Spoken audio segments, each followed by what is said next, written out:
Hello everyone and welcome back to the videos. आप सबका channel पर बहुत बहुत स्वागत है। मित्रों, हम लोगों ने पढ़ाई शुरू की है आपके इंटरमीडिएट कोर्स में, जो आपका पेपर नंबर 6B है। उसका नाम है स्ट्रैटेजिक मैनेजमेंट, जो आपको 50 मार्क्स के लिए आता है। ठीक है, जो स्टडी मटेरियल हम लोग यूज़ कर रहे हैं वो आपको मई 2025 और उससे आगे आने वाली एग्जाम्स में एप्लीकेबल होने वाला है। जब तक इंस्टीट्यूट कोई नया स्टडी मटेरियल इशू नहीं कर देता, यानी न्यू एडिशन, तब तक आपको ये वाला ही एडिशन एप्लीकेबल रहने वाला है सीए इंटरमीडिएट एग्जाम्स में। चलो, अब हमारा जो टॉपिक है उसके ऊपर आते हैं।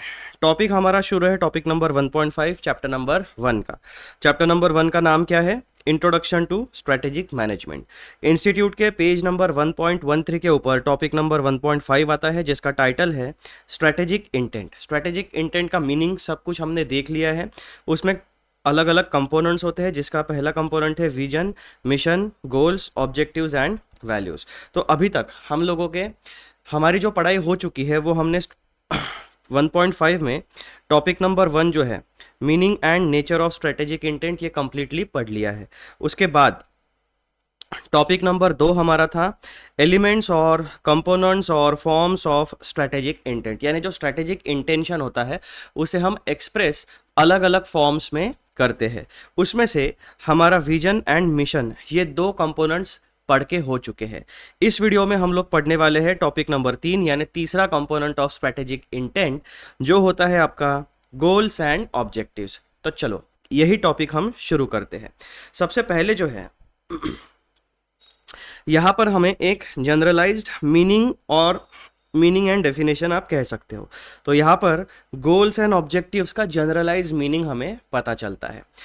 इन what context? In commercial organisation context, in business houses context. जब भी कोई ऑर्गेनाइजेशन अपना बिजनेस शुरू करती है, वो अपना vision, mission, goals and objectives, values, business किस तरीके से होगा, ये कम्युनिकेशन जो है एकदम क्लियर कट लैंग्वेज में लिखती है, ताकि उनके लिए जो एम्प्लॉयज़ काम करते हैं उनके दिलो दिमाग में भी क्लैरिटी रहे, और जो कस्टमर्स हैं, जो सोसाइटी में वो सर्व करते हैं, जो जिस सोसाइटी में वो डिमांड एंड सप्लाई के गेम में इन्वॉल्व होते हैं, प्रोडक्ट या सर्विस प्रोवाइड करते हैं, तो कस्टमर्स या कंज्यूमर्स को भी दिमाग में भी क्लैरिटी होनी चाहिए कि ये कंपनी का नाम क्या है, इसका विजन क्या है, इसका मिशन क्या है, किस तरीके का प्रोडक्ट या सर्विस ये बेचती है।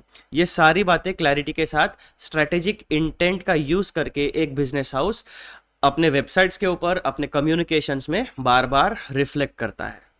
चलो, अब गोल्स एंड ऑब्जेक्टिव्स को बेसिकली हमें पढ़ना है। तो गोल्स एंड ऑब्जेक्टिव्स क्या होते हैं? These are the base measurement. ये वाला वर्ड आप अंडरलाइन कर लो। Goals and objectives are the base measurement, यानी क्या? गोल्स क्या होते हैं एंड ऑब्जेक्टिव्स क्या होता है? गोल्स मतलब क्या कि भाई मुझे ये अचीव करना है। इन बिजनेस कॉन्टेक्स्ट अगर आप चाहते हो कि आपका एक सर्टन गोल हो सकता है, अब गोल को आप 3 लेवल के ऊपर डिवाइड कर सकते हो। पहला शॉर्ट टर्म गोल्स, यानी इमीडिएटली आपको क्या अचीव करना है। दूसरा मीडियम टर्म गोल्स, यानी 1-2 साल में आपको किस तरीके का पोजिशनिंग करना है अपने बिजनेस का। एंड लॉन्ग टर्म गोल, यानी 5 साल, 10 साल, 15 साल का आपका क्या विजन है, भविष्य आपको किस तरीके से अपने ऑर्गेनाइजेशन का डेवलप करना है। तो ये जो गोल्स एंड ऑब्जेक्टिव्स होते हैं, ये बिजनेस के कॉन्टेक्स्ट में बेस ऑफ मेजरमेंट होते हैं। यानी पहले आप डिसाइड करते हो कि मुझे ये 1 2 3 4 5 ये 5 चीज़ें अचीव करनी है। फिर आप रियल वर्ल्ड में परफॉर्म करते हो, और परफॉर्म करने के बाद एक्चुअल रिजल्ट्स जो है, आपने जो आइडियल रिजल्ट्स पहले बना के रखे थे और आपके जो एक्चुअल रिजल्ट्स है, इनको आप कंपेयर करके देखते हो कि जो आपने सोचा था क्या वही आपने अचीव किया है, या उससे ज़्यादा अचीव किया है, या उससे कम अचीव किया है। फिर आप क्या करते हो? डिसीजन लेते हो कि भाई साहब ज़्यादा अचीव किया है तो भाई, यानी हमने खुद को अंडर एस्टिमेट किया था, हम और अच्छा काम कर सकते हैं। अगर वही अचीव किया है तो वेल एंड गुड, आपने जो डिसाइड किया था वो सारी चीज़ें आपने अचीव की है। लेकिन अगर आपने अंडर परफॉर्म किया है, आपने अचीव नहीं किया है जो आपने डिसाइड किया था, इसका मतलब क्या? There is a scope of improvement. आप और इम्प्रूव करके अच्छा परफॉर्म कर सकते हो। तो ये गोल्स एंड ऑब्जेक्टिव्स जो होते हैं, ये एक प्रकार के basis for measurement of your organisational performance. Goals are the end results, यानी हमने उसे रिजल्ट, हमने क्या अचीव करना है वो रिजल्ट आपको बताता है गोल्स एंड ऑब्जेक्टिव्स का स्टेटमेंट या documentation. Goals are the end results that the organization attempts to achieve. On the other hand, objectives are time-based, measurable targets which help in the accomplishment of goals. अब यहाँ पर देखो, theoretically अगर आप देखोगे तो आप गोल्स को और ऑब्जेक्टिव्स को अलग अलग डिफाइन कर सकते हो, लेकिन जब हम रियल वर्ल्ड की बात करते हैं तो goals and objectives are one and the same thing. आप बहुत ज़्यादा उसमें लॉजिकली, थियोरेटिकली, एकेडमिकली एक्सप्लेन करते नहीं बैठना। In general goals and objective हम इंटरचेंजेबली यूज़ करते हैं। यहाँ पर आपकी किताब में जो दिया है वो थियोरेटिकली आप किताबी भाषा में उसको अलग अलग बता सकते हो, but in real world they are one and the same things. Goals are the end results that the organization attempts to achieve. On the other hand, objectives are time based, measurable targets which help in the accomplishment of goals. These are the end results which are to be attained with the help of an overall plan over the particular period. आपके पास एक certain plan होना चाहिए, ठीक है भाई साहब, एक certain plan होना चाहिए to achieve the goals and objectives, और आपके पास एक डेडलाइन होनी चाहिए, यानी कितने समय में आपको ये गोल्स एंड ऑब्जेक्टिव्स अचीव करने हैं। तो आपको क्या अचीव करना है वो एकदम क्लियरली डिफाइंड होना चाहिए, और दूसरी बात आपका टाइमलाइन सेट होना चाहिए कि कितना समय कौन सी चीज़ों को लगने वाला है। However, in practice, no distinction is made between goals and objectives and both terms are used interchangeably. यही बात मैंने आपको बताया कि थियोरेटिकली तो आप कुछ भी एक्सप्लेन कर सकते हो, बहुत ज़्यादा डिस्कशंस कर सकते हो, बहुत ज़्यादा एकदम अच्छे तरीके से लिख सकते हो, बाइफरकेट कर सकते हो। लेकिन जब हम रियल टाइम की बात करते हैं, रियल वर्ल्ड की बात करते हैं, तो इन दोनों टर्म्स में बहुत ज़्यादा डिफरेंस लोग उसके डिबेट में लोग नहीं पढ़ते हैं। अल्टीमेटली क्या होता है, goals and objectives are one and the same thing, कि हमें अचीव क्या करना है, मार्केट में क्या अचीव करना है, ऑर्गेनाइजेशन में इंटरनली क्या अचीव करना है, किस तरीके के एम्प्लॉयज़ हमें चाहिए, किस तरीके का वेल्थ क्रिएशन हमें करना है, किस तरीके का रिसर्च एंड डेवलपमेंट हमें करना है, ये सारी बातें। यानी ओवरऑल प्लान आप बनाते हो, उस ओवरऑल प्लान को छोटे छोटे मॉड्यूल्स में आप ब्रेकअप करते हो, उसे हम कहते हैं गोल्स एंड ऑब्जेक्टिव्स। छोटे छोटे मॉड्यूल्स, छोटे छोटे स्टेप्स हमें अचीव करना आसान होता है। छोटी बातों को, छोटे गोल्स को हम क्या करते हैं, टाइमलाइन सेट करके उन्हें अचीव करते हैं। तो ये जो हमारा ग्रैंड विजन होता है, उस ग्रैंड विजन को हम छोटे छोटे स्टेप्स में, मॉड्यूल्स में डिवाइड करते हैं।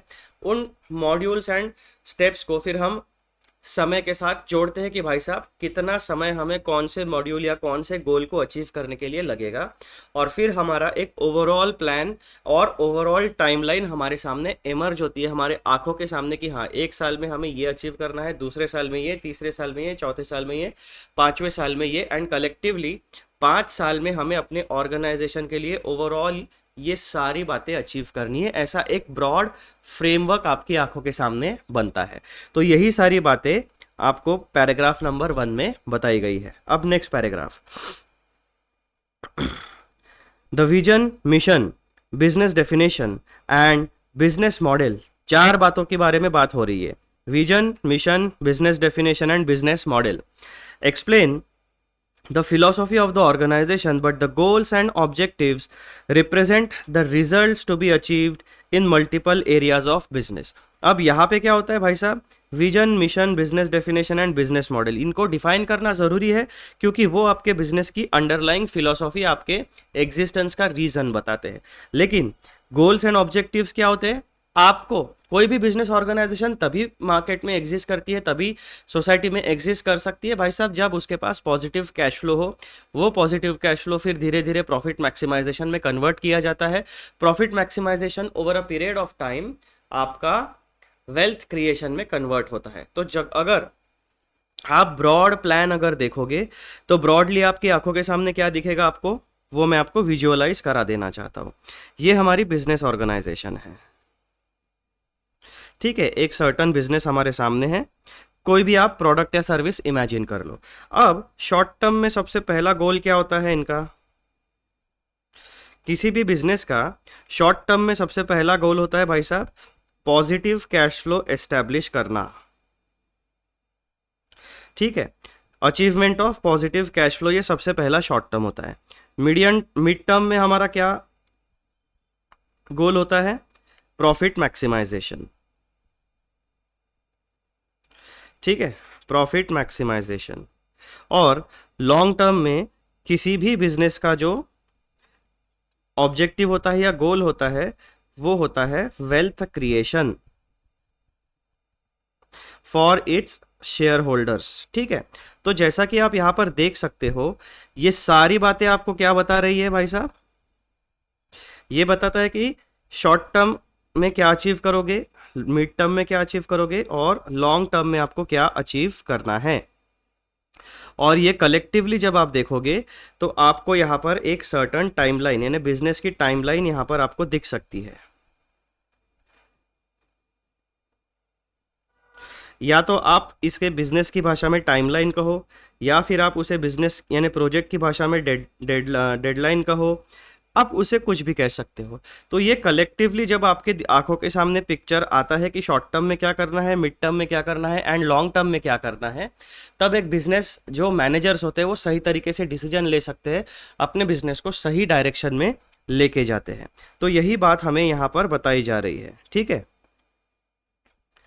the vision, mission, business definition, and business model explains the philosophy of the organization, but goals and objectives represents the results to be achieved in multiple areas of the business. अब एक business जो होता है उसमें multiple departments होते हैं, multiple areas में काम करता है, और अल्टीमेटली सब कुछ जाके कहाँ पर आता है आपका?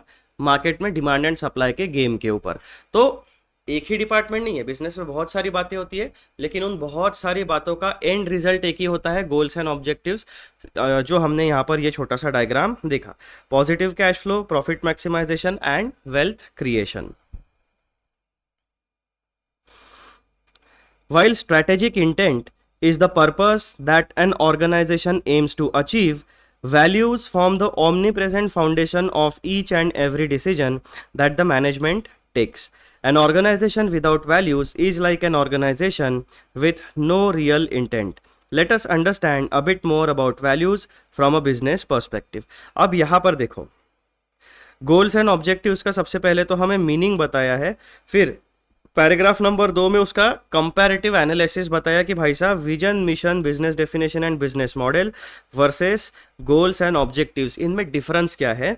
और उसके बाद में स्ट्रेटेजिक इंटेंट की बात करके यहाँ पर बताया गया है कि भाई साहब ये जो वैल्यूज़ होती है, ये values and goals and objectives में किस तरीके का डिफरेंस या किस तरीके का उनमें थोड़ा बहुत डिफरेंस होता है, ये बातें बताइए। ठीक है, तो यहाँ पर हमारा जो जनरल मीनिंग था वो कंप्लीट होता है। अब लास्ट लाइन जो थी ये पैराग्राफ की, let us understand a bit more about values from a business perspective. ये पोर्शन जो है हमारा पॉइंट नंबर 4, ये हम वैल्यूज का वाला जो पोर्शन पढ़ेंगे उसमें सेपरेटली कंप्लीटली डिस्कस करने वाले हैं। अभी हमारा फोकस क्या होने वाला है? गोल्स एंड ऑब्जेक्टिव्स को पूरी तरीके से समझना। तो जनरल मीनिंग हमने पढ़ लिया, अब हम इसके मेन स्टडी मटेरियल के ऊपर चलते हैं। गोल्स एंड ऑब्जेक्टिव्स, यहाँ पर सबसे पहला टॉपिक हमें पढ़ना है, role of goals and objectives in translating vision and mission. समझ में आ गई बात आपको? पहला टॉपिक क्या है आपका? Role of goals and objectives in translating vision and mission. Topic number 2 क्या पढ़ेंगे हम लोग? इंपॉर्टेंस ऑफ ऑब्जेक्टिव्स, वो आपका यहाँ से लेकर यहाँ तक होने वाला है। सॉरी, ये पॉइंट नंबर 1 है आपका, और हाँ, तो टॉपिक नंबर 2 है आपका, यहाँ से लेकर यहाँ तक होने वाला है। टॉपिक नंबर 3 क्या पढ़ेंगे हम लोग? Characteristics of objectives. Topic number 4 हम पढ़ेंगे अ need for both short term and long term objectives, जो हमने ये यूनिवर्सल डायग्राम यहाँ पर बनाकर आपको समझाने की कोशिश की है। ठीक है, देन टॉपिक नंबर 5 हम पढ़ेंगे long term objectives. Topic number 6 हम पढ़ेंगे short term objectives. Topic number 7 हम पढ़ने वाले हैं benefits of clearly established objectives. तो कुल मिलाकर 8 टॉपिक्स हमें पढ़ने हैं। कौन से 8 टॉपिक्स एक बार फिर से मेरे साथ आप लोग रिवाइज करने वाले हो, ताकि हमारे दिमाग में एकदम क्लैरिटी के साथ इस टॉपिक के बारे में ब्लूप्रिंट तैयार हो जाए।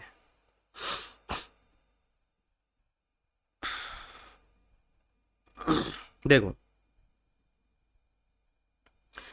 सबसे पहले हमने क्या देखा? गोल्स एंड ऑब्जेक्टिव्स का जनरलाइज्ड मीनिंग एंड एक comparative analysis with other aspect of strategic intent. फिर मेन टेक्स्ट में जब हम आते हैं तब हमने टॉपिक नंबर 1 यहां पर देखा, role of goals and objectives in translating vision and mission. Topic number 2 हम पढ़ने वाले हैं importance of objectives. Topic number 3 characteristics of objectives. Topic number 4 need for both short term and long term objectives. Topic number 5 long term objectives. Topic number 6 short range objectives and topic number 7 हम पढ़ेंगे benefits of clearly established objectives. इस तरीके से आपके screen के ऊपर जो जो मार्किंग दिख रहा है वो मार्किंग आपको खुद को कर लेना है। और एक ऑप्शन आपके पास है, इसके लिए मैंने वीडियो के डिस्क्रिप्शन बॉक्स में मैंने ये जो मैं स्टडी मटेरियल आपके स्क्रीन पे दिख रहा है जो यूज़ कर रहा हूँ, जो प्रॉपरली मैंने एनोटेट किया है। एनोटेशन किसे कहा जाता है? ये जो मार्किंग करते हैं इसे कहा जाता है एनोटेशन। तो ये सेम नोट्स जो मैं एनोटेटेड करके आपको स्क्रीन पे दिखाता हूँ, वही सेम नोट्स का लिंक मैंने डिस्क्रिप्शन बॉक्स में दे दिया है। उस लिंक पर जाकर आप इस डॉक्यूमेंट को डाउनलोड कर सकते हो। ठीक है, तो दो ऑप्शन आपके पास है, या तो खुद मार्किंग करो या रेडीमेड जो मैंने मार्किंग करके दिया आपको वो आप डाउनलोड कर सकते हो। आ जाओ, टॉपिक नंबर 1 हम पढ़ते हैं, goals and objectives.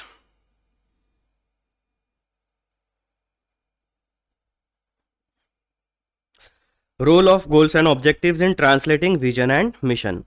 Business organisation translates their vision and mission into goals and objectives. तो सबसे पहले बिजनेस ऑर्गेनाइजेशन क्या करती है? एक ग्रैंड विजन बनाती है, यानी पूरे के पूरे ऑर्गेनाइजेशन को विजुअलाइज करती है किस तरीके का काम होगा, कौन व्यक्ति काम करेंगे, बिजनेस की हायरार्की क्या होगी, बिजनेस कौन से प्रोडक्ट एंड सर्विसेज भेजेगा, कौन से मार्केट में बेचेगा, कौन से लोकेशन में बेचेगा, कस्टमर कौन होगा, ये सब कुछ विजुअलाइज किया जाता है। फिर उस विजन को मिशन स्टेटमेंट्स में कन्वर्ट किया जाता है।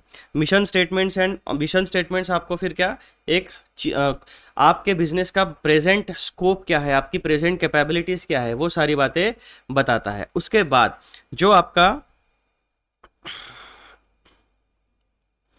विजन है, जो आपके विजन एंड मिशन स्टेटमेंट्स है, उन्हें छोटे छोटे मॉड्यूल्स में ब्रेकअप किया जाता है और उन को कहा जाता है गोल्स एंड ऑब्जेक्टिव्स। और रियल वर्ल्ड में हम लोग ये गोल्स एंड ऑब्जेक्टिव्स को अचीव करते हैं। Business organization translates their vision mission into goals and objectives. As such, the term objectives are synonymous with goals. However, some authors make an attempt to distinguish the two. अब यहाँ पे real world scenario बताया गया। भाई साहब, आपको सबसे पहले क्या करना है? अपने बिजनेस के लिए विजन एंड मिशन स्टेटमेंट बनाना है। उसके बाद इस विजन एंड मिशन स्टेटमेंट को आपको गोल्स एंड ऑब्जेक्टिव्स में ट्रांसलेट करना है, ताकि आपको ये पता चल सके कि short term, medium term and long term में आपको क्या क्या चीज़ें अचीव करनी है, उसकी टाइमलाइन आपके दिमाग में एस्टैब्लिश हो सके। उसके बाद हमें क्या करना होता है? As such, the objectives are synonymous. As such, the terms objectives are synonymous with goals. अब यहाँ पर ये बोलते हैं कि वैसे तो रियल वर्ल्ड में ऑब्जेक्टिव्स एंड गोल्स में कोई डिस्टिंग्विश नहीं करता, लेकिन that is however some authors make an attempt to distinguish the. तो अब ये यहाँ पर किताबी बात हो गई, ये थियोरेटिकल बात हो गई, ज़्यादा टेंशन नहीं लेना है।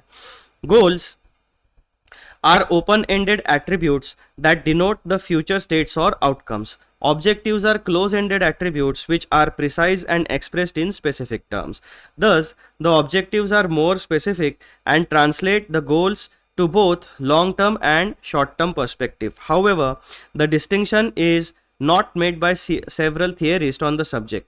Accordingly, we will use the term interchangeably. यानी ICAI ने रियल वर्ल्ड सिनारियो में vision, mission, goals and objectives, इनकी आपस में किस तरीके की रिलेशनशिप है, उसके बाद में ऑब्जेक्टिव्स एंड गोल्स किस तरीके से सिनोनिमस है, और जो डिफरेंस ऑफ ओपिनियन है वो ऑथर्स के बीच में है, ऐसा एस्टैब्लिश किया। दो बातें एस्टैब्लिश कर दी और फाइनली हमारा जो स्टडी मटेरियल है वो ICAI ने अपना स्टैंड क्लियर कर दिया कि भाई साहब accordingly we will also use the term interchangeably. यानी ICAI अपने स्टडी मटेरियल में भी कोई डिफ्रेंशिएशन नहीं रखने वाला है in the terms goals and objectives. हम उन्हें इंटरचेंजेबली यूज करने वाले हैं, हम उन्हें सिनोनिम्स करके ट्रीट करने वाले हैं।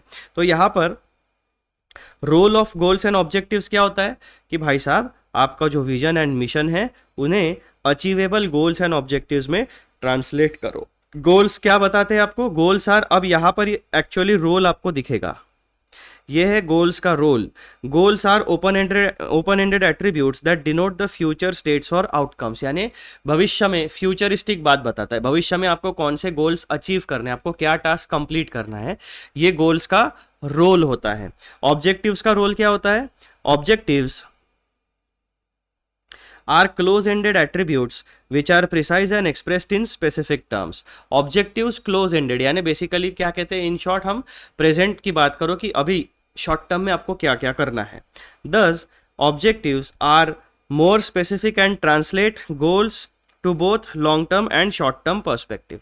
तो बेसिकली ऑब्जेक्टिव्स को गोल्स के पहले सेट किया जाता है, फिर ऑब्जेक्टिव्स का इस्तेमाल करके बिजनेस हाउसेस क्या करते हैं, गोल्स को long term and short term perspective में डिवाइड करते हैं एंड देन फर्दर उन्हें अचीव कैसे करना है इसका कंप्लीट डिटेल प्लान बनाया जाता है। तो ये होता है आपका role of goals and objectives. Topic number 2, importance of objectives. अब एक बिजनेस के कॉन्टेक्स्ट में ऑब्जेक्टिव्स या गोल्स को प्रिसाइज एंड क्लियर लैंग्वेज में सेट करना जरूरी क्यों होता है, उसका इंपॉर्टेंस क्या होता है। Objectives are organisation's performance targets, यानी ये टारगेट होता है, जैसे कि हमारे स्टूडेंट्स का टारगेट होता है। भाई साहब, सितंबर में जो एग्जाम होने वाली है उसमें आपके पास कुल मिलाकर जो बच्चे सीए फाउंडेशन देते हैं, इंटरमीडिएट देते हैं, फाइनल देते हैं, as per your level of examination आपके पास स्पेसिफिक सब्जेक्ट्स होते हैं, ग्रुप 1, ग्रुप 2, ठीक है। फिर उसमें आप डिसाइड करते हो कि ग्रुप 1 के कितने पेपर है, ग्रुप 2 के कितने पेपर है। हर एक पेपर में आपको खुद की कैपेबिलिटीज पता होती है, आपकी कितनी तैयारी हुई है वो पता होती है, पास्ट एग्जाम पेपर से आपको डिफिकल्टी लेवल पता चल जाती है, और थोड़ा बहुत गेसिंग आप कर सकते हो कि करंट ईयर में, करंट एग्जामिनेशन में जो अभी एग्जाम होगी उसमें किस तरीके के क्वेश्चंस पूछे जा सकते हैं। ये सारा पास्ट डेटा एंड थोड़ा बहुत फोरकास्टिंग वाला आपके पास गेसिंग पावर अवेलेबल होता है। तो आप क्या करते हो, आपका ऑब्जेक्टिव क्या है शॉर्ट टर्म में, भाई साहब जो सब्जेक्ट्स हमारे वीक है उसमें थोड़ा ज़्यादा टाइम दो, जो सब्जेक्ट स्ट्रांग है उसमें कंटिन्यू रिवीजन करते रहो ताकि उन सब्जेक्ट्स में परफॉर्मेंस बेटर रहे। उसके बाद आप अपना परफॉर्मेंस टारगेट सेट करते हो। आप परफॉर्मेंस टारगेट सेट करते हो, क्या ध्यान में रखते हो, इंडिविजुअल पेपर में पास होना है तो 40 मार्क्स चाहिए, एग्जामिशन लाना है तो 60 मार्क्स चाहिए, और कंप्लीट ग्रुप अगर क्लियर करना है तो एग्रीगेट 50% आपको मार्क्स, परसेंटेज या मार्क्स आपको चाहिए होते हैं। ये आपके परफॉर्मेंस टारगेट्स है, ये मिनिमम परफॉर्मेंस टारगेट्स है। तो इसको फाइनल टारगेट मत समझ लेना, ये बेयर मिनिमम है, इतना तो करना ही पड़ेगा तब जाके आप सीए की एग्जाम पास हो सकते हो, ठीक है। फिर जब आपको एक्स्ट्रा ऑर्डिनरी परफॉर्मेंस चाहिए तो आप क्या कहोगे, भाई मुझे तो हर एक पेपर में एग्जामिशन चाहिए, ठीक है। तो फिर आप उस हिसाब से अपने परफॉर्मेंस टारगेट सेट करोगे, अपना ऑब्जेक्टिव सेट करोगे, उस ऑब्जेक्टिव को short term and long term perspective में डिवाइड करोगे और फिर अपनी पढ़ाई को शुरू करोगे। सिमिलरली बिजनेस का ऑब्जेक्टिव क्या होता है, डिमांड एंड सप्लाई के गेम में पार्टिसिपेट करना और मैक्सिमम मार्केट शेयर में खुद के प्रोडक्ट एंड सर्विसेज को प्लेस करना, मैक्सिमम मार्केट शेयर ग्रैब करना। ऑब्जेक्टिव्स आर इसमें पहला ऑब्जेक्टिव क्या होता है, objectives are organisation's performance targets, the results and outcomes it wants to achieve, they function as yardstick for tracking organisation's performance and progress. यानी हम क्या करते हैं, एक हाइपोथेटिकल, यानी हमें भविष्य में क्या चीजें अचीव करनी है उसके लिस्ट बनाते हैं, और फिर हम रियल वर्ल्ड में परफॉर्मेंस यानी कर्म करना शुरू करते हैं, और फिर उन कर्मों का जो आउटकम आता है उसको हम कंपेयर करते हैं हमारे आइडियल यानी हाइपोथेटिकल परफॉर्मेंस टारगेट्स हमने जो रखे थे वो हमने अचीव किए हैं या नहीं किए, यानी बजट एंड एक्चुअल परफॉर्मेंस, ऐसा आप समझ सकते हो। Then HDFC can have multiple short-term and long-term objectives which align with the overall vision and mission of the bank। तो पिछले वीडियोस में जैसा हमने vision statement and mission statement देखे थे HDFC के, तो वही एग्जांपल यहाँ पे उन्होंने कंटिन्यू किया है कि भाई साहब HDFC जो बैंक है उनका विजन क्या था, सबसे बढ़िया बैंकिंग सर्विस देने वाली कंपनी बनना, भारत में रह के Indian headquarters but a global bank, इस तरीके का उनका विजन था, ग्रैंड विजन, ठीक है। तो ये क्या कहते हैं, उनके multiple short term and long term objectives हो सकते हैं, एक ही ऑब्जेक्टिव नहीं होता है, मल्टीपल ऑब्जेक्टिव्स हो सकते हैं, ठीक है, which align with the overall vision and mission of the bank. तो पहला इंपॉर्टेंस क्या हो गया ऑब्जेक्टिव सेट करने का, objectives are the organisation's performance target. Performance target जब आप सेट करते हो तब आपको एक कंपैरेटिव स्केल मिलती है जिसमें आप कंपेयर कर सकते हो कि आपने क्या टारगेट रखा था और आपका एक्चुअल परफॉर्मेंस क्या है, उसके बेसिस के ऊपर फिर आप करेक्टिव एक्शंस अगर जरूरत है तो लेने वाले हो। दूसरा इंपॉर्टेंस क्या है ऑब्जेक्टिव्स का सेट करने का, organisational direction and resource allocation. यानी जब आप ऑब्जेक्टिव सेट करते हो तो आपको फायदा होता है कि आप अपनी ऑर्गेनाइजेशन की डायरेक्शन को सेट कर सकते हो। दूसरा रिसोर्स एलोकेशन, ऑब्जेक्टिव क्या है उसके हिसाब से आप अपने financial resources, technological resources, time resources, human resources सब कुछ अलोकेट करोगे। ऑब्जेक्टिव बड़ा है ज़्यादा रिसोर्सेज लगेंगे, ऑब्जेक्टिव इंपॉर्टेंस है क्रिटिकल रिसोर्सेज लगेंगे। तो इस तरीके से आप सेगमेंटेशन कर सकते हो। All organizations have objectives. The pursuit of objectives is an unending process such that organization sustain themselves, यहाँ पर इंपॉर्टेंट है, अनएंडिंग प्रोसेस है ये, क्योंकि जब तक बिजनेस आपका एग्जिस्ट करता है आपको ये प्रोसेस बार बार रिपीट करते रहने पड़ेगी। अगर बिजनेस बंद हो गया तो ही आपकी ये प्रोसेसेस ऑब्जेक्टिव्स को सेट करने की, उनको अचीव करने की, short term long term perspectives में डिवाइड करने की, ये सारी रिसोर्स एलोकेशन की प्रोसेसेस बंद होने वाली है। अदरवाइज जब तक आपका बिजनेस शुरू रहेगा ये प्रोसेस आपको रिपीट मोड पे करते रहनी पड़ेगी, और इसीलिए कहा जाता है कि ये सारी प्रोसेसेस अनएंडिंग नेचर की होती है। All organizations have objectives. The pursuit of objectives is an unending process such that organizations sustain themselves.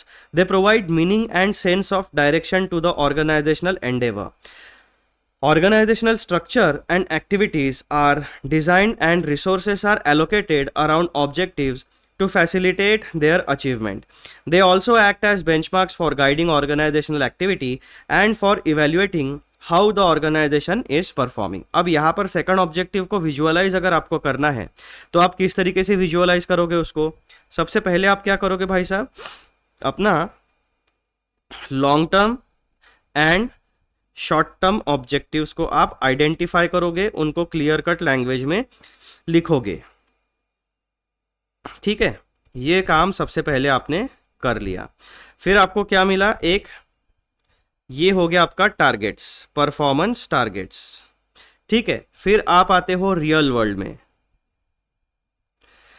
Real world में आपके पास दो प्रकार के एनवायरनमेंट होते हैं। पहला होता है आपका इंटरनल बिजनेस एनवायरनमेंट और दूसरा होता है आपका एक्सटर्नल बिजनेस एनवायरनमेंट। ठीक है, इसमें हर दोनों प्रकार के एनवायरनमेंट में आप पार्शली इन्फ्लुएंस कर सकते हो।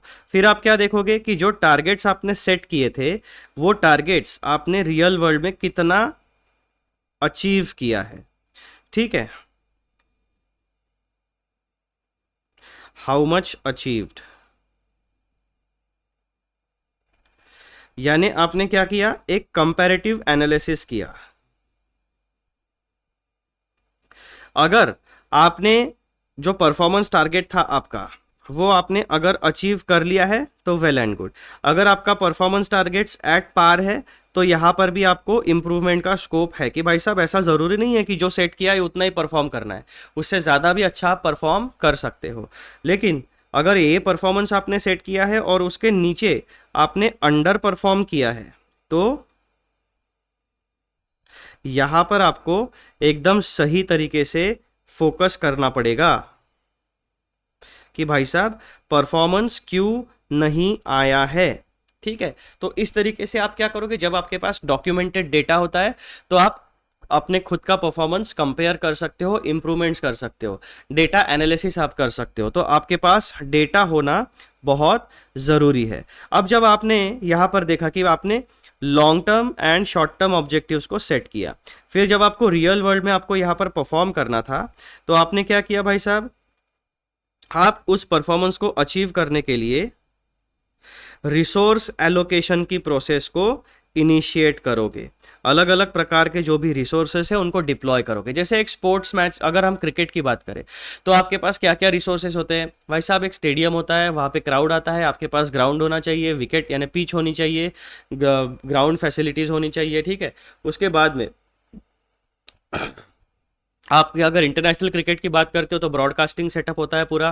फिर 3 अंपायर्स होते हैं आपके, एक 2 ग्राउंड के अंपायर्स होते हैं, बाकी 3rd अंपायर होता है। ऐसा पूरा क्रिकेटिंग इंफ्रास्ट्रक्चर होता है। तो एक क्रिकेट मैच को कंडक्ट करने के लिए इंटरनेशनल लेवल पे अलग अलग प्रकार के रिसोर्सेस को डिप्लॉय किया जाता है। ठीक है, तो बेसिक इंफ्रास्ट्रक्चर रिसोर्सेस को आपने डिप्लॉय किया, फिर वहाँ पे 2 टीम्स आएगी, दोनों टीम्स का पूरा सेटअप होगा, यानी जो प्लेयर्स होंगे जो एक्चुअल मैचेस खेलते हैं वो स्टाफ प्लस सपोर्ट स्टाफ, जिसमें आपके सारे कोचेस आ गए, सारे डेटा एनालिस्ट आ गए, आपके फिजियोथेरेपिस्ट आ गए, आपका जनरल फिजिशियन आ गया, आपका एक्सपर्ट डॉक्टर्स आ गए, आपके डाइटिशियन आ गए, न्यूट्रिशनिस्ट आ गए, आपके फिजिकल कोच आ गए, batting coach, fielding coach, bowling coach, सारे कोचेस अलग अलग प्रकार के आ गए। ऐसा कलेक्टिवली मिलके फिर आपका एक टीम का पूरा सेटअप बनता है। तो एक क्रिकेट मैच को कंडक्ट करने के लिए बहुत सारे अलग अलग रिसोर्सेज को, स्कैटर्ड रिसोर्सेज को अलाइन करके उन्हें उस पर्टिकुलर टाइम फ्रेम में आपको डिप्लॉय करना पड़ता है, तब जाके आपके घर पे टीवी स्क्रीन के ऊपर वो एक मैच ब्रॉडकास्ट, लाइव ब्रॉडकास्ट किया जा सकता है। ठीक है, ग्राउंड पे तो मैच खेला ही जा रहा है, वो ग्राउंड का जो चीज़ें हैं वो मैनेज करने के लिए पूरे रिसोर्सेस अलग, टेलीविजन पे, ओटीटी पे, यहाँ पर आपको जो ब्रॉडकास्टिंग करना है वो सारी चीज़ें अलग, यानी technical staff, creative staff, research staff, ये सारी चीज़ें, फिर आपके कमेंटेटर्स होते हैं, अलग अलग लैंग्वेजेस में आप वो कमेंट्री करते हैं। तो जितना ज़्यादा आपका और जितना बड़ा आपका ऑब्जेक्टिव है उतना स्पेसिफिकली आपको आइडेंटिफाई करना पड़ेगा कि हाँ ये मल्टीपल ऑब्जेक्टिव्स है, इस ऑब्जेक्टिव को फुलफिल करने के लिए क्या रिसोर्सेज लगेंगे, पूरा सेगमेंटेशन करके आपको ध्यान से देखना पड़ेगा। ठीक है, तो ये सारी बात है। इस तरीके से आपको एग्जाम्पल्स को विजुअलाइज करना है और वो विजुअलाइजेशन अपने स्टडी मटेरियल में किस तरीके से अप्लाई होता है वो भी आपको देखना पड़ेगा। ठीक है दोस्तों, तो ये दो प्रकार के ऑब्जेक्टिव्स हमारे पूरे हो गए। पहला ऑब्जेक्टिव हमने क्या पढ़ा? Objectives are organisation's performance targets and objectives help to establish organisational direction and in resource allocation process. उसके बाद तीसरा ऑब्जेक्टिव क्या होता है? strengthen an organization's overall business position and competitive vitality. Objectives with strategic focus relate to outcomes that strengthen an organization's overall business position and competitive vitality. Objectives with strategic focus यानी clear cut focus होना चाहिए आपको, complete idea होने चाहिए आपके दिमाग में, plus talented staff भी होना चाहिए उसको एग्जीक्यूट करने के लिए। Objectives with strategic focus relate to outcomes that strengthen an organization's overall business position and competitive vitality. जब हम क्रिकेट की बात करते हैं तो एक इंटरनेशनल बॉडी है जिसका नाम है आईसीसी, ठीक है, दूसरी हमारी भारत की है बीसीसीआई। तो बीसीसीआई के पास आज के समय में बीसीसीआई की business position and competitive position एकदम स्ट्रांग है। पूरे ग्लोबल लेवल पर अगर देखा जाए तो बीसीसीआई के पास जितना पैसा है उतना पैसा किसी भी बोर्ड के पास नहीं है, आईसीसी के पास भी नहीं है। अगर आज के समय में भारत ने बोल दिया, बीसीसीआई ने बोल दिया कि भाई टूर्नामेंट नहीं होगा, तो टूर्नामेंट नहीं होगा, ये हमारी बिजनेस पोजीशन बन चुकी है क्रिकेटिंग वर्ल्ड में। तो एक स्पोर्ट्स में हमने पूरा का पूरा डोमिनेट करके रखा है via BCCI and it's focus and strategy and vision. इस तरीके से वो सारी चीज़ें कंडक्ट की जाती है। तो तीन ऑब्जेक्टिव्स कौन से, इंपॉर्टेंस क्या है भाई साहब? Objectives are organisation's performance targets, objective help in deciding organisational direction, objective help in resource allocation process and objective help strengthen an organisation's overall business position, यानी पूरे ऑर्गेनाइजेशन को मार्केट में ओवरऑल तरीके से स्ट्रॉन्ग पोजीशन में establish करने के लिए ऑब्जेक्टिव्स मदद करते हैं। अब तीसरा topic, characteristics of objectives. Objectives to be meaningful to serve the intended role must possess the following characteristics. अब ऑब्जेक्टिव्स को सही तरीके से आपको डेवलप कैसे करना है, क्लियर कट लैंग्वेज में बताना कैसे है, वो सारी बातें, उसका फ्रेमवर्क आपको यहाँ पर दिया जाता है। कौन से कैरेक्टरिस्टिक्स आपके ऑब्जेक्टिव स्टेटमेंट में होने चाहिए? पहला, objectives should define the organisations relationship with its environment, यानी इंटरनल प्लस एक्सटर्नल दोनों एनवायरमेंट के साथ किस तरीके से इंटरैक्ट करता है हमारा ऑर्गेनाइजेशन, हमारा रिलेशनशिप क्या है, वो बिल्कुल एकदम सही तरीके से डिफाइन करना चाहिए। वो रिलेशनशिप कैसा, क्या हमारी ऑर्गेनाइजेशन स्ट्रॉन्ग पोजीशन में है, क्या हमारी ऑर्गेनाइजेशन मॉडरेट पोजीशन में है, strong means dominant market position में है, मॉडरेट लेवल का प्लेयर है मार्केट में, छोटा प्लेयर है, न्यू प्लेयर है। इस तरीके से मार्केट शेयर के हिसाब से एंड ग्रोथ रेट के हिसाब से हमारी ऑर्गेनाइजेशन कौन से सेगमेंट में मार्केट में फिट बैठती है वो डिसाइड करना। Objectives should define the organization's relationship with its environment, क्योंकि एनवायरमेंट के साथ हमारा किस तरीके का, ऑर्गेनाइजेशन का किस तरीके का रिलेशनशिप है, उसके ऊपर फिर आपकी स्ट्रैटेजी डिसाइड होगी कि आपको इन्वेस्टमेंट करना है, डाइवेस्टमेंट करना है, होल्ड करना है, या फिर आपको जैसे और इम्प्रूवमेंट की ज़रूरत कहाँ पे है। स्ट्रैटेजिक डिसीजन मेकिंग के लिए आपको एनवायरमेंट के साथ अपना रिलेशनशिप क्या है वो पता होना चाहिए। दूसरा characteristics, they should be facilitative towards achievement of mission and purpose. तो बेसिकली जो विजन मिशन आपके जो होते हैं उसके साथ आपका गोल्स एंड ऑब्जेक्टिव वाला स्टेटमेंट अलाइन होना चाहिए, उसमें डिफरेंसेस या कॉन्ट्राडिक्शन नहीं होना चाहिए। तीसरा characteristic, they should provide the basis for strategic decision making.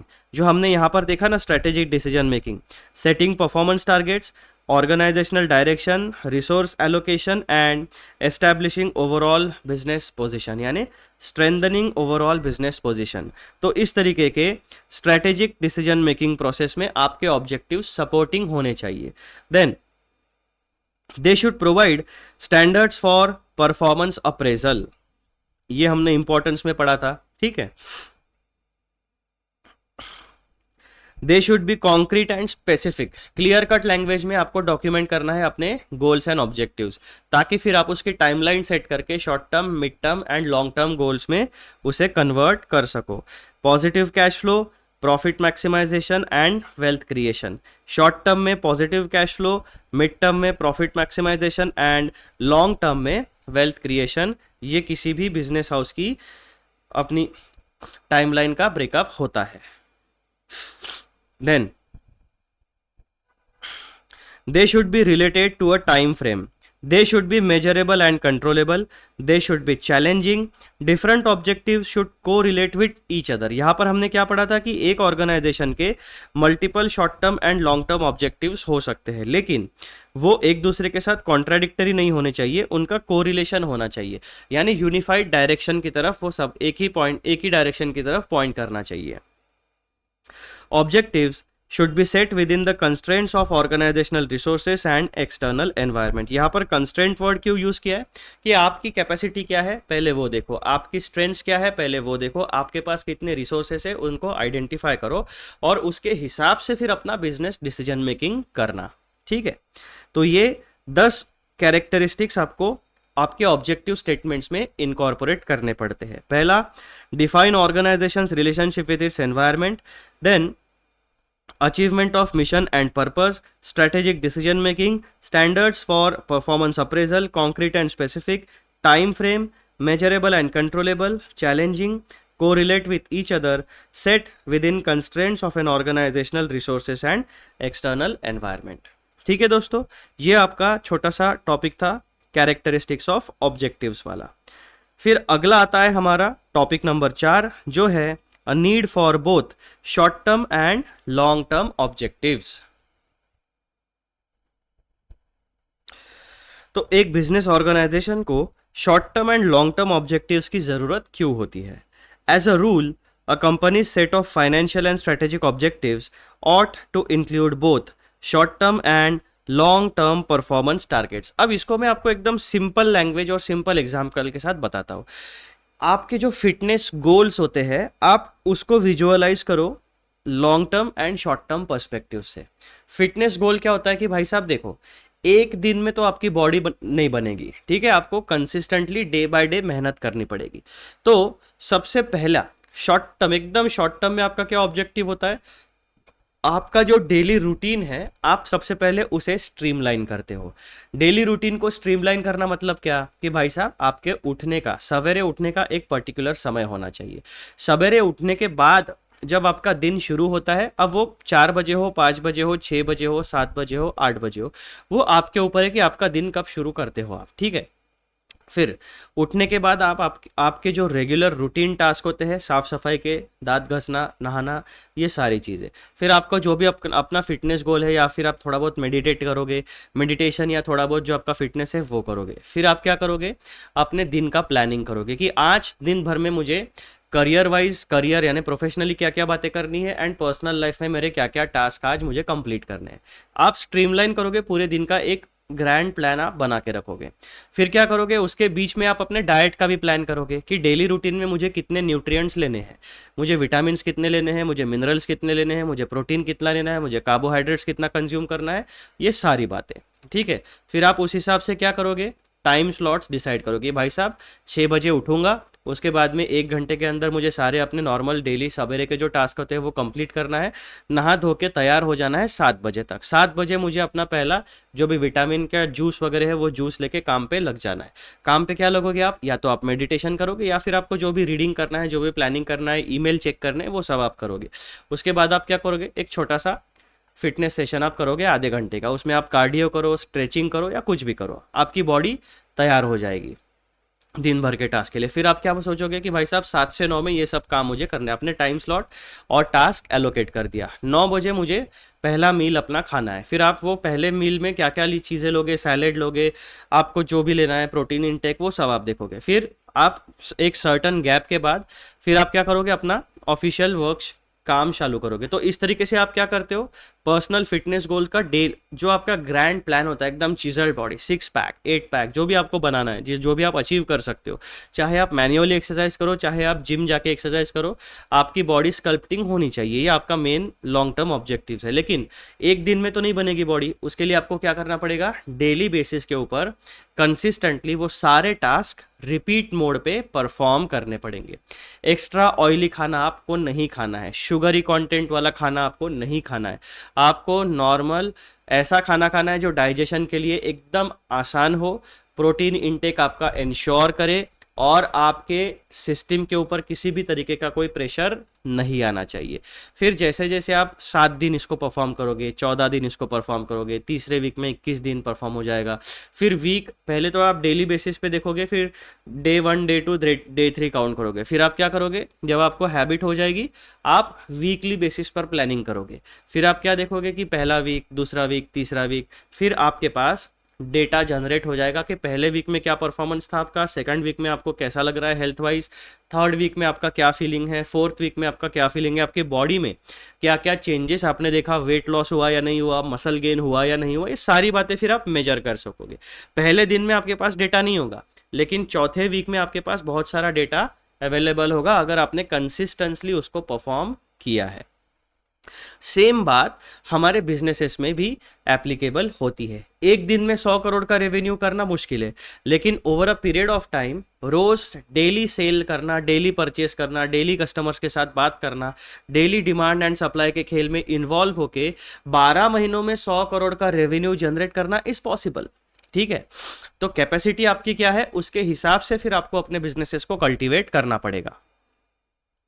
As a rule, a company's set of financial and strategic objectives ought to include both short term and long term performance targets. Having quarterly or annual objectives focuses attention on delivering immediate performance improvement. और इसीलिए business world में जो ये quarterly financial reports या interim financial reports या 6 monthly reports, ये report generation क्यों किया जाता है कि जिस दिन हमने कॉर्पोरेट मीटिंग की, जिस दिन हमने परफॉर्मेंस टारगेट को सेट किया, रिसोर्सेज को एलोकेट किया, उससे 90 दिन के बाद या 3 महीने के बाद या क्वार्टर ख़त्म होने के बाद फिर से हम रिपोर्ट्स देखेंगे और चेक करेंगे कि हमने जो चीज़ें एस्टैब्लिश की थी क्या 90 दिनों में हमने उसे अचीव किया है। अगर अचीव किया है तो वेल एंड गुड, आगे का प्लानिंग करेंगे। अगर वो चीज़ें अचीव नहीं हुई है तो उसके रीजंस फाइंड आउट करेंगे कि हमने जो टारगेट सेट किए थे वो अचीव क्यों नहीं हुए, उनके रीजंस क्या है। जिन रीजंस की वजह से हमारा परफॉर्मेंस नीचे आया है, उन रीजंस को हम टोटली डिस्ट्रॉय करेंगे, डेमोलिश करेंगे। Targets to be achieved within the 3 to 5 years prompt considerations of what to do now and to put the company in position to perform better down the road. A company that has an objective of doubling its sales within 5 years can't wait until the third or fourth year to begin growing its sales and customer base. अगर यहाँ पर एक बहुत बढ़िया example दिया है, अगर किसी कंपनी का ऑब्जेक्टिव है कि भाई साहब 5 साल के अंदर हमें अपना सेल डबल करना है, यानी ग्रोथ रेवेन्यू डबल करना है, तो आप लोग आराम से बैठ नहीं सकते, आपको पहले दिन से काम करना पड़ेगा। 5 साल आपने दिए अपने कंपनी को, 5 साल के अंदर आपको अपना जो फॉर एग्जांपल अगर 100 करोड़ का रेवेन्यू है तो 5 साल के अंदर आपको उसको 200 करोड़ करना है। तो आप बैठ नहीं सकते कि हाँ हो जाएगा धीरे धीरे, ऐसा नहीं, पहले दिन से आपको मेहनत करनी पड़ेगी। यानी एक दिन में अगर आप 1 करोड़ रुपए सेल करते हो तो भाई साहब 2 करोड़ रुपए का सेल कैसे होगा। सेम कस्टमर्स को ज़्यादा बेचो या फिर नए कस्टमर्स ढूंढो या फिर नए मार्केट्स ढूंढो या फिर नए प्रोडक्ट्स को मार्केट में लॉन्च करो, कुछ भी करो, लेकिन रेवेन्यू बढ़ना चाहिए। तो आपको अलग अलग रास्ते दिखेंगे। एक बार आपकी आंखों के सामने गोल आ गया ना, फिर आप उसको अचीव करने के लिए अलग अलग रास्ते आपका माइंड, ह्यूमन नेचर ही ऐसा है कि उसने एक बार जो ठान लिया कि भाई मुझे ये चाहिए, अगर ये चाहिए तो फिर मुझे उसके रास्ते दिखना अपने आप शुरू हो जाता है कि हाँ ये रास्ता भी है, ये भी है, ये भी है, ये भी है। तो उसमें से सबसे बेटर रास्ता कौन सा है, वो मुझे डिसीजन मेकिंग की प्रोसेस के थ्रू फाइनलाइज करना पड़ेगा।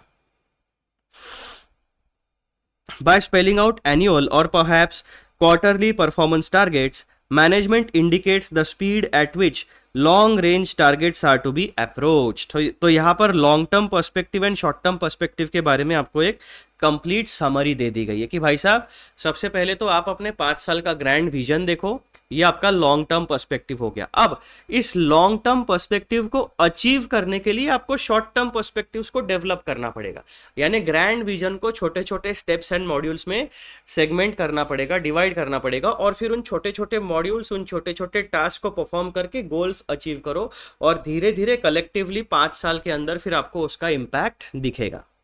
ठीक है, फिर topic number 5, long term objectives. To achieve long-term prosperity, strategic planners commonly establish long-term objectives in 7 areas. अगर लंबा प्लानिंग है तो ये 7 एरिया आपको हमेशा ध्यान में रखना है लॉन्ग टर्म टारगेट सेट करते समय। पहला, प्रॉफिटेबिलिटी हमें चाहिए। दूसरा, प्रोडक्टिविटी चाहिए। कॉम्पिटिटिव पोजीशन स्ट्रांग होनी चाहिए हमारी। एम्प्लॉय डेवलपमेंट यानी टैलेंट को डेवलप करना है, नर्चर करना है एंड रिटेन करना है। Then employ relations, technological leadership and public responsibility. तो जो भी स्ट्रेटेजिस्ट है, जब भी किसी बिजनेस ऑर्गेनाइजेशन के लिए लॉन्ग टर्म स्ट्रेटेजी बनाते हैं तो इन 7 एरियाज में वो लोग हमेशा ध्यान देते हैं लॉन्ग टर्म ऑब्जेक्टिव्स के लिए। To achieve long term prosperity, strategic planners commonly establish long term objectives in 7 areas. पहला, प्रॉफिटेबिलिटी। प्रॉफिटेबिलिटी के लिए आपके पास ये है, पहले तो पॉजिटिव कैश फ्लो एस्टैब्लिश करो, फिर प्रॉफिट मैक्सिमाइजेशन करो, फिर वेल्थ क्रिएशन करो। ये आपका पहला पोर्शन हो गया प्रॉफिटेबिलिटी का। दूसरा आता है आपका प्रोडक्टिविटी। प्रोडक्टिविटी यानी अलग अलग तरीके के प्रोडक्ट्स एंड सर्विसेज को लॉन्च करो। अगर 100 रुपए में आपका प्रोडक्ट बनता है तो उसको 80 रुपए में कैसे बना पाओगे, आपकी प्रोडक्टिविटी बढ़ी। अगर एक दिन के अंदर आप 2000 यूनिट्स प्रोड्यूस करते हो तो 4000 यूनिट्स कैसे करोगे, 5000 यूनिट्स कैसे। प्रोडक्टिविटी एंड क्रिएटिविटी दोनों इंप्रूव कैसे करोगे, with same set of resources. तीसरा, कॉम्पिटिटिव पोजीशन। मार्केट में मेरे जैसे और बहुत सारे प्लेयर्स होंगे जो सेम या आइडेंटिकल प्रोडक्ट्स या सर्विसेज देते हैं, उनसे अच्छा मेरा प्रोडक्ट कैसे होगा। और अगर कोई कस्टमर मार्केट में जाता है तो उसे जो 2 प्रोडक्ट्स दिखते हैं तो उन 2 में से वो मेरा प्रोडक्ट ही कैसे खरीदेगा। तो हमें अपनी कॉम्पिटिटिव पोजीशन स्ट्रांग रखनी है by branding, marketing, advertising and lucrative offers. ठीक है, और प्रोडक्ट की क्वालिटी तो अनकॉम्प्रोमाइजिंग होनी ही चाहिए। देन एम्प्लॉय डेवलपमेंट, जो आपके पास टैलेंट है उसको ट्रेन करो, नर्चर करो एंड रिटेन करो। एम्प्लॉय रिलेशंस यानी परफॉर्मेंस, अगर किसी एम्प्लॉय का अच्छा है तो भाई साहब उसको रिकॉग्नाइज करो, उसको इंक्रीमेंट दो, उसको बोनस दो, परफॉर्मेंस इंसेंटिव दो। Then technological leadership. आज का जमाना टेक्नोलॉजी का है भाई साहब, विदाउट टेक्नोलॉजी कोई भी बिजनेस एग्जिस्ट नहीं कर पाएगा। अगर एग्जिस्ट करता है तो स्केल अप नहीं कर पाएगा, छोटे से लेवल पे अपना काम करते रहेगा। अगर आपको बड़ा बिजनेस करना है तो टेक्नोलॉजी लेनी पड़ेगी। ठीक है, देन पब्लिक रिस्पॉन्सिबिलिटी यानी ओवरऑल हमारा बिजनेस ऑर्गेनाइजेशन सोसाइटी के साथ किस तरीके का बिहेवियर रखता है, उसमें फिर आपका कॉर्पोरेट सोशल रिस्पॉन्सिबिलिटी भी आ जाता है। तो ये 7 मुद्दे बहुत इंपॉर्टेंट होते हैं लॉन्ग टर्म प्लानिंग को एस्टैब्लिश करते समय। Long term objectives represent the results expected from pursuing certain strategies. Strategies represent actions to be taken to accomplish long-term objectives. The time frame for objectives and strategies should be consistent, usually from 2 to 5 years. तो जैसे यहाँ पर उन्होंने time frame क्या दिया है कि long term perspective या लॉन्ग टर्म ऑब्जेक्टिव जब भी कोई स्ट्रैटेजी, जब भी कोई बिजनेस ऑर्गेनाइजेशन सेट करता है तो इन जनरल वो 2 से लेकर 5 साल तक की विंडो के लिए प्लानिंग करते हैं। ठीक है, इतना होता है। अब आप देखो, गवर्नमेंट भी हमारी जो आती है डेमोक्रेटिक कंट्री में, भारत में, वो एक बार इलेक्टेड गवर्नमेंट, अगर वो गवर्नमेंट गिरती नहीं है, अपना फुल टर्म सर्व करती है तो वो 5 साल के लिए काम करती है। उसे हम क्या कहते हैं, पंचवार्षिक योजना, 5 ईयर प्लानिंग। तो हम as a citizen of this country Bharat voting करते हैं for electing the state government, for electing the local government, for electing the central government. और एक बार स्टेट या सेंटर में गवर्नमेंट आती है तो वो 5 साल के लिए काम करती है। हम उसी गवर्नमेंट को वोट देते हैं जो हमारे long term and short term perspectives को फुलफिल करती है, यानी सिटीजन के एस्पिरेशंस को फुलफिल करने वाला अपना पॉलिटिकल एजेंडा सेट करती है। तो ये सारी बातें आती है उसमें। आ जाओ, ये हो गया आपका discussion with respect to topic number 5, long term objectives. अब हम डिस्कस करेंगे topic number 6, short range objectives. Short range objectives can be identical to long range objectives if an organization is already performing at the targeted long term level। अब यहां पर आप देखो कि दोनों long term objectives and short term objectives multiple हो सकते हैं। अब दोनों आइडेंटिकल भी हमें लग सकते हैं कि यार यही ऑब्जेक्टिव तो हमें लॉन्ग टर्म में भी अचीव करना है, भाई साहब करना है, लेकिन लॉन्ग टर्म का आप नेचर समझो। लॉन्ग टर्म ऑब्जेक्टिव ऐसा होता है कि वो आप एक दिन में परफॉर्म नहीं कर पाओगे, वो आपको over a period of time craft करना पड़ेगा, अचीव करना पड़ेगा। तो ये जो टाइमलाइन होती है 2 से लेकर 5 साल तक की, इसको हम डेली बेसिस के ऊपर जो टास्क परफॉर्म करते हैं to achieve the long term objective over period of 2 से 5 साल, उसी को हम कहते हैं short term objectives. Basically long term objectives short term objectives long term objectives का ही हिस्सा होते हैं, उन्हीं का रिफ्लेक्शन होते हैं। For instance, if a company has an ongoing objective of 15% profit growth, 15% profit growth every year and is currently achieving this objective, then the company's long range and short range objectives for increasing profits coincide। छोटा सा example है, simple, कोई ज्यादा explain करने की जरूरत नहीं है। The most important situation in which short-range objectives differ from long-range objectives occurs when managers are trying to elevate organizational performance and cannot reach the long-range target in just 1 year। एक साल में आप नहीं कर पाओगे, तो तब आपको ऐसा लग सकता है कि यार जो हमारा ऑब्जेक्टिव है वो हम फुलफिल, लॉन्ग रेंज ऑब्जेक्टिव है वो फुलफिल नहीं हो पा रहा है, लेकिन एक साल में नहीं कर पाओगे। लेकिन आप क्या करोगे, सेम पैटर्न फिर आप दूसरे साल में फॉलो करोगे, फिर आपको दिखेगा कि हाँ जो हमारा डेस्टिनेशन है वहां तक हम पहुंच रहे हैं। फिर तीसरे साल में आप फिर से कंपेयर करोगे कि भाई साहब हाँ पहला साल इतना परफॉर्मेंस, दूसरा साल, तीसरा साल हमारा जो डेस्टिनेशन है वो और करीब आ गया, चौथे साल में और करीब आ जाएगा, 5वें साल में हम उसे अचीव कर लेंगे।